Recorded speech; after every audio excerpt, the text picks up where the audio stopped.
లేకుండా ఖచ్చితంగా సిపిఎస్ రద్దు చేయాలని చెప్పి డిమాండ్ చేస్తున్నాం. సెప్టెంబర్ 1 అదే ఇప్పుడు నిన్న జాయింట్ యాక్షన్ కమిటీ దాంట్లో ఇచ్చింది కూడా సెప్టెంబర్ 1 లోపల నిన్న చేసిన ఏకవాక్య తీర్మానం కూడా అదే సార్.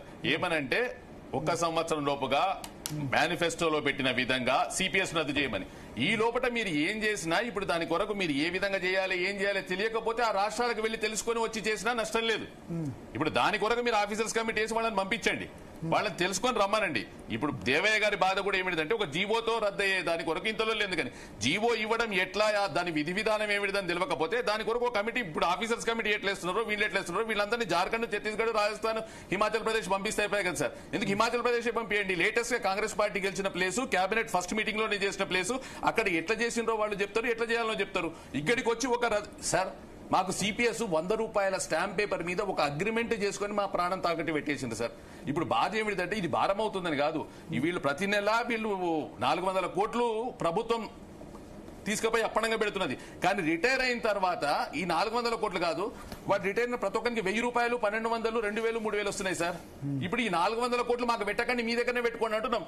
రిటైర్ అయినాక మేము 5 ఏళ్లు బతుకుతామో, 10 ఏళ్లు బతుకుతామో, 2 ఏళ్లు బతుకుతామో, మాకు ఇచ్చే అమౌంట్ దీనికంటే తక్కువ అవుతుందని సార్. ఎందుకంటే ఇన్ఫ్లేషనరీ ఇండిసెస్ ప్రకారం ఈ రోజు ఏదైతే ఇస్తున్నారో అది చాలా ఎక్కువ మొత్తం. దాన్ని ఇంకో ప్రజా ఉపయోగ కార్యక్రమాలకో లేవో ఇరిగేషన్ ప్రాజెక్టుకో ఇంకో దానికో వాడుకోవచ్చు. కాబట్టి మేము కోరేది ఒకటే సార్, కాంగ్రెస్ పార్టీ పెట్టింది, చేసింది, చెప్పింది. ఇప్పుడు ఇక్కడ కూడా తెలంగాణలో అదే చేయాలి. ఇంకా రెండో థాట్ ప్రాసెస్ అనేది రాదు కదా సార్. ఇక చేయకుంటే మేము అడగాం సార్.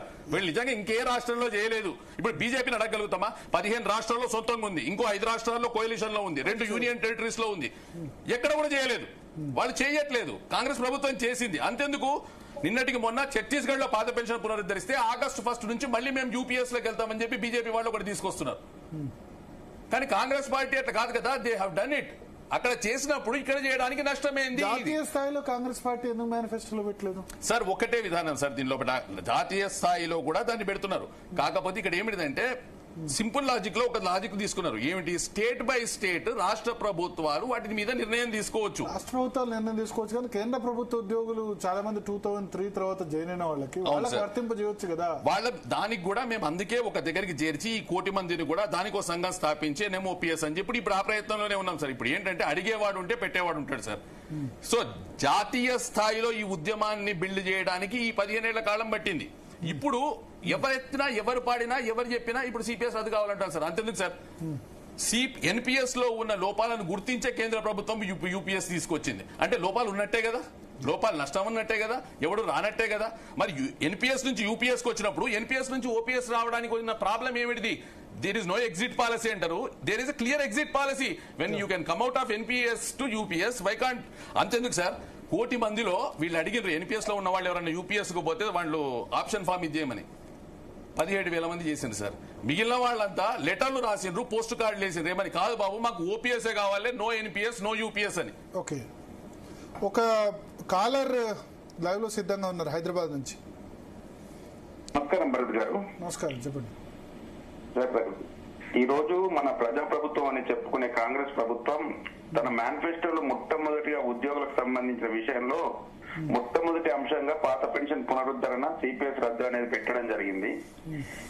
ఈనాడు అన్ని పథకాలు మేనిఫెస్టోలో పెట్టిన అన్ని పథకాలు చేస్తున్న మన కాంగ్రెస్ ప్రభుత్వం ఉద్యోగ ఉపాధ్యాయులకు సంబంధించిన అత్యంత ముఖ్యమైన అంశం, ఇప్పటికి చాలా మంది ఉద్యోగులు సిపిఎస్ రద్దును చేసి పాత పెన్షన్ పునరుద్ధరణ చేయాలని మేమందరం కోరుకుంటున్నాం. అలాగే ఉత్తరాదిన ఉన్న రాష్ట్రాల్లో కాంగ్రెస్ ప్రభుత్వం అక్కడ రద్దు చేసి దక్షిణాదిలో రద్దు చేయకపోవడం అనేది చాలా బాధాకరం. ఉత్తర భారతదేశానికి ఒక రూలు, దక్షిణ భారతదేశానికి ఒక రూలు కాంగ్రెస్ ప్రభుత్వం అమలు చేస్తుందనే సందేహము ప్రతి ఒక్క ఉద్యోగ ఉపాధ్యాయుల్లో ఉంటుంది. కావున మీ యొక్క ఛానల్ ద్వారా కాంగ్రెస్ ప్రభుత్వానికి వెంటనే సాధ్యమైనంత తొందరలో సిపిఎస్ రద్దు చేసి పాత పెన్షన్ పునరుద్ధరించాలని కోరుకుంటున్నాం. సార్ ఇప్పుడు ఇది బీహార్ లో కూడా ఇంపాక్ట్ చూపబోతోంది సార్. ఎందుకంటే బీహార్ లో ఆల్రెడీ తేజస్వి యాదవ్ గారు పాత పెన్షన్ పునరుద్ధరణ గురించి ఒప్పుకున్నారు. నవంబర్ లో జరగబోయే ఎలక్షన్ లో, బీహార్ ఎలక్షన్స్ లో మేజర్ క్రైటీరియా పాత పెన్షన్ పునరుద్ధరణ కాబోతోంది. సెప్టెంబర్ 14న అక్కడ మేజర్ స్కేల్లో ఒక ర్యాలీ 2 లక్షల మందితో అక్కడ ర్యాలీ కూడా ప్లాన్ చేసినారు సార్. ఓకే, నేను